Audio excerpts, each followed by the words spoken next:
Bororo, eles vieram pelo rio. Então a cidade tem essa relação assim, de nosso nascimento começa por ali.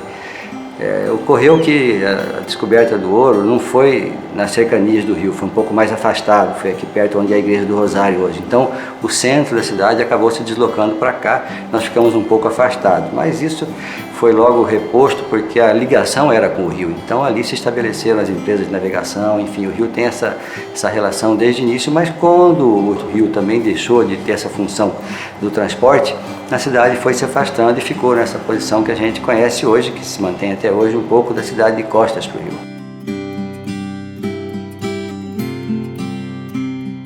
Uma corruptela que virou Cuiabá.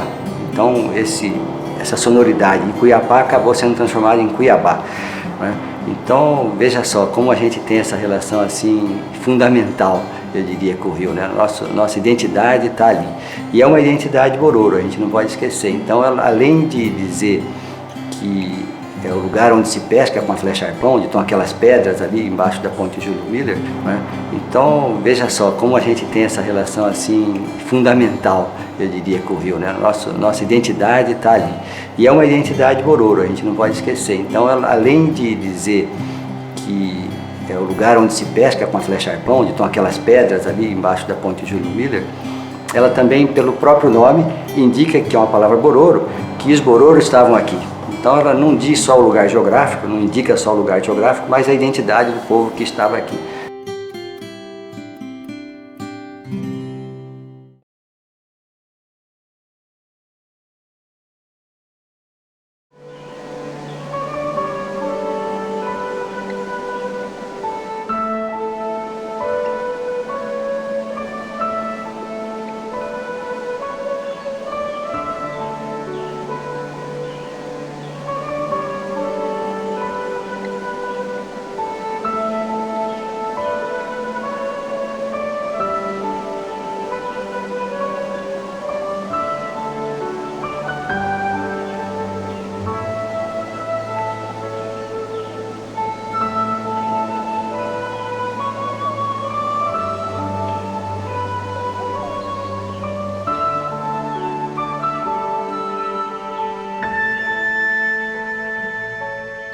Tem uns 30 anos que eu pesco. A pessoa precisa ser prático, né, para pescaria, senão não consegue pegar nada. Aí a pessoa acha que é prático, às vezes nós somos 15, 20, né, no meio deles tem 5 que é como fosse um jogo de futebol, né, sempre tem uns caras que destacam, né, então essas pessoas conseguem sobreviver, faz mais dinheirinho do que o outro. Tem outros que, coitada, não, só para comer mesmo.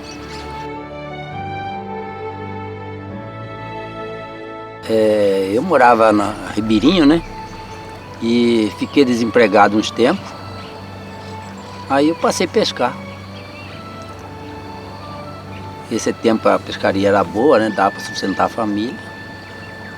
E aí eu continuei.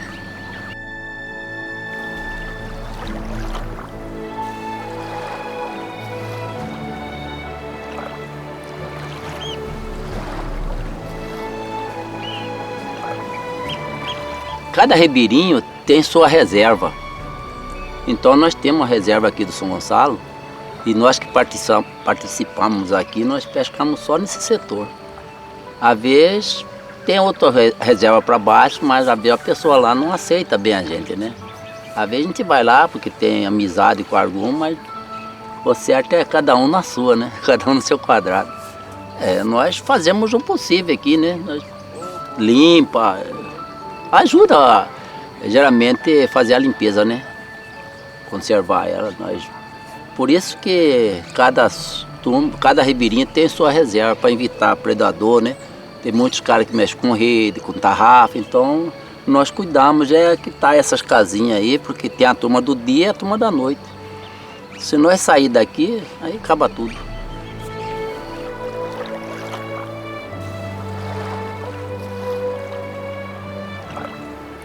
Hoje em dia quase a gente não consegue mais vender, porque pega muito pouco, né? Então a gente tem que tirar para despesa em casa. E eu sou uma das pessoas que faço bastante bico, eu vou para o hotel, o pessoal me procura, eu vou para o hotel, né? Faço meus bicos, olha que não tem nada para fazer lá, eu tenho que ficar aqui, que senão não tem jeito de sobreviver. Nosso peixe aqui tem um contato assim, quando o rio enche, ele para de pegar. Aí a hora que o rio começa a baixar, ele começa a pegar. Então quando a usina manda água assim, fora de época, nós fica aí 2, 3 dias sem pegar nada outra vez. É a hora que volta normal que nós tá aí. Como agora tá com uns 3 dias que ele soltou água lá, nós paramos de pegar o peixe. Ontem a água já diminuiu, né? Nós já começamos a pegar outra vez. Só que não é mais com fartura como era antigamente, né? Mas a gente pega. Já está com 10 anos que aconteceu isso. Quando fecharam a furna, a usina, nosso peixe estava tudo para cima. Era a época que eles tinham subido. Aí fechou, nós passamos uns 3 anos aqui sem pegar peixe. Eu acho que foi um pouco, a usina prejudicou nós, né? Agora já está começando a aparecer, só que diminuiu muito, porque a população aumentou, né? Então, eu acho que isso é a diferença. Olha, é até difícil a gente falar, né? Mas pescador é uma classe que está abandonada, entendeu? Então, se não tem ajuda de ninguém. O peixe diminuiu muito, está diminuindo cada vez mais, né?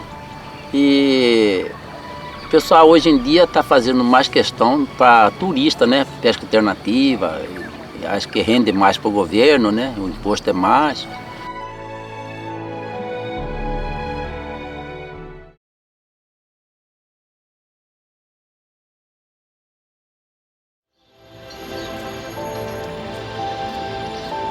Uma coisa que eu quero falar, que também me influenciou bastante, foi sobre a poética de Cuiabá Antiga.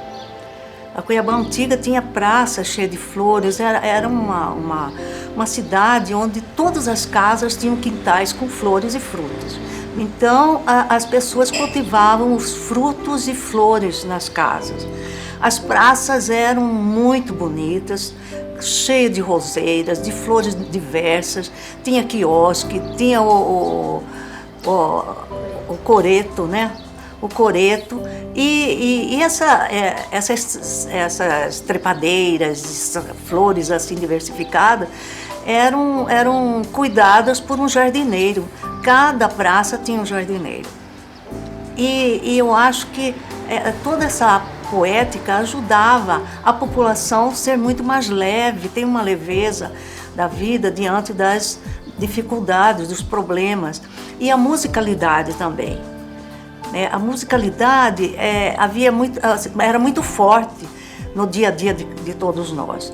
E no coreto, por exemplo, as quintas, sábado e domingo, né, havia a banda de música que tocava e as pessoas passeavam no jardim e sentia, né, esse ritmo gostoso dessa musicalidade. Havia, né, todo esse relacionamento com pessoas diferentes, né, etnias diferentes, que hoje, depois com a modernização, Cuiabá perdeu essa poética. Tornou-se uma cidade feita com essas caixas de cimento que, inclusive, os prefeitos derrubaram aqueles monumentos que eram os palácios, a igreja, onde era uma arquitetura colonial muito rica, feita até com ouro, tinha até ouro. Então havia um respeito pela arte, um interesse, uma consciência e um gosto mesmo artístico desses governantes, que hoje em dia a gente vê que houve assim um embotamento, né, dos governantes pelo gosto, pelo sabor do embelezamento, da estética urbana. A gente vê lugares assim, cheios de matos, de buracos, e a gente percebe um verdadeiro descaso, né, com o embelezamento dessa cidade, esse compromisso, essa relação com a cidade que antigamente a gente tinha, como se fosse uma mãe da gente, ou um tipo assim de Dulcineia, um tipo de mulheres assim, mestiça, mulheres misteriosas, Deméter, esses mitos assim que era o rosto dessa cidade, que tinha, né, diversos rostos ela. E havia uma relação de muito respeito com essa cidade, que hoje não. A cidade parece que é o lugar do mercado, da mercadoria, dos negócios, e o ser humano foi deixando de viver a poética do sonho. Se a humanidade deixasse de sonhar, os pesadelos haveriam de tomar conta dela.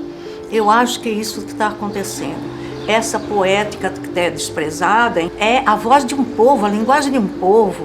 Eles estão aí vivos. Eu acho que eles não têm essa consciência, eles não têm essa sensibilidade. São almas áridas, né, que se envolveram apenas com preocupações materiais, passageiras, efêmeras, e deixaram de ter essa riqueza muito grande de fazer da cidade um reino encantado para as pessoas sonharem, olhando as flores, se encantando com os pássaros, né? E as crianças também, convivendo com essa beleza.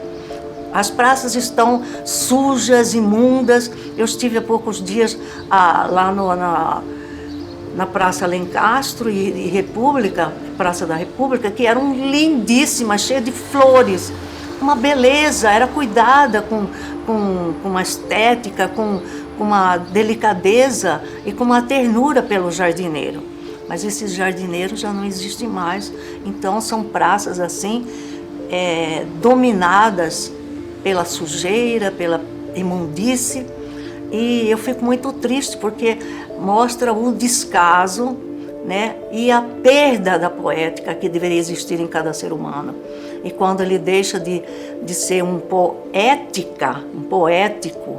que tem a ética dentro de si, a ética pela vida, valorizando a vida, né, com toda a sua riqueza, o embelezamento da nossa terra, desse embelezamento todo, a pessoa vai deixando de ser uma pessoa sensível, passa a ser uma máquina, porque a ideologia do ódio que permeia, né, todas as políticas do poder, da dominação, vai deixando as gerações completamente desencantadas, decepcionadas, né, com a política, sem ter essa filosofia de vida, de um saber, de uma sabedoria que transcende, que vai através das profundezas de si mesmo. O ser humano vai se perder, se desnortear num vazio enorme de miragens que depois ele vai ficar sem contato com ele mesmo, vai se perder de si mesmo, vai ser um narciso insano, né, vazio e perdido num deserto imenso, onde ele mesmo nem sabe para onde vai. Como disse um pensador, parece que a humanidade está caminhando para o futuro de costas, porque a cegueira e a surdez diante das coisas mais belas da vida, da gentileza, da cordialidade, da ternura, isso daí está sendo menosprezado, deixado de lado, como se não fizesse parte da existência humana, do gesto humano de criar a vida dentro de si e também dentro do outro.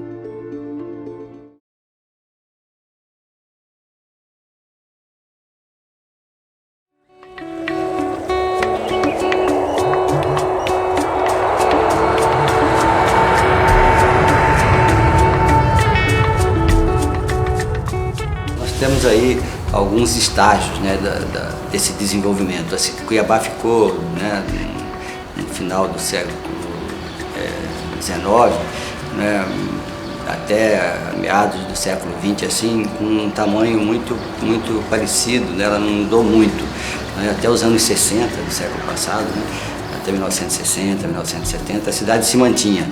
Eu vim fazer o meu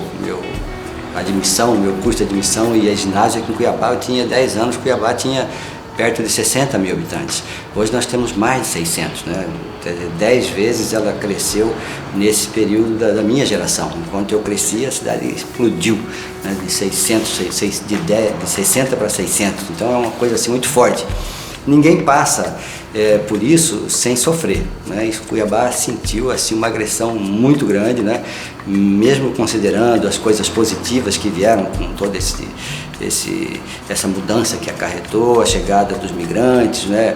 A questão do agronegócio do estado todo que repercute aqui em Cuiabá, porque foi Cuiabá a base para que tudo isso pudesse acontecer, né? Nada, né, podia se dar lá no norte do estado sem que tivesse uma relação aqui, ou era a oficina, ou era o médico, ou era o aluno que vinha estudar, o filho, enfim, até hoje Cuiabá é essa grande cidade prestadora de serviço. Mas sentiu muito, então nós perdemos aí nesse período muita coisa, né, do nosso patrimônio assim, de arquitetura, o desenho da nossa cidade. Houve uma agressão muito grande. Teve coisa positiva também, eu acho que essa mistura, né, nós sempre fomos um povo misturado, né, do bororo, do índio, com o negro, com o branco, com o português que chegou, e agora recebemos uma onda muito grande, né, nesses últimos anos, de 60, de 70 para cá, do sul do Brasil, né, dos paranaenses, gaúchos, catarinenses, enfim, especialmente, né, mais deles até, suplantando os mineiros e paulistas que já estavam por aqui. Isso também foi uma coisa boa, né? Mudou a cidade, é mais cosmopolita, né? Cuiabá é uma cidade integrada globalmente.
Tem uma expectativa esperançosa, porque a gente está vendo mudanças que estão ocorrendo no mundo inteiro, mudanças de comportamento, mudanças culturais mesmo. Nós nos conformamos muito com essas situações, nós fomos muito tolerantes, né, com esse descaso com o Rio, com a nossa cidade, com a nossa qualidade de vida, e essas coisas eu acho que começam a ser mais avivadas, né? Eu acho que nós talvez tenhamos tido assim duas ocasiões que a gente possa assim dizer que a cidade recebeu uma infraestrutura grande de uma vez só. Uma foi no governo do Júlio Miller, né, do governo do seu Júlio Miller aqui em Cuiabá, de 37 a 45, que era o período do Getúlio também, e que Cuiabá se infraestruturou muito rapidamente, né? Antigamente havia um movimento de Campo Grande para mudar a capital para lá, porque eles diziam que os deputados vinham para cá, não tinham hotel para hospedar, a cidade não tinha infraestrutura, não oferecia, enfim, havia um movimento mudancista. No governo do Júlio Miller, ele infraestruturou a cidade, né? Fez não só a primeira estação de tratamento de água aqui do Centro-Oeste, que está até hoje aqui na Presidente Marques, né? O Cine Teatro, o hotel, a escola, né? O Liceu Cuiabano, a ponte Júlio Miller, enfim, abriu a Getúlio Vargas e fez uma série de obras, né, de uma vez só, e a cidade se infraestruturou e os campograndenses passaram a deixar de querer mudar a capital e passaram a pensar na divisão do estado, que mais tarde vai acontecer. E outra, então essa é uma ocasião forte, quer dizer, foi tão forte essa intervenção naquela época, que teve mudou assim até esse espectro político, né, de mudancista para divisionista. E agora eu acho que essa quantidade de investimento que está sendo feito assim, que recupera, coloca Cuiabá novamente num patamar assim de uma cidade infraestruturada capaz de fazer frente a isso tudo que está acontecendo.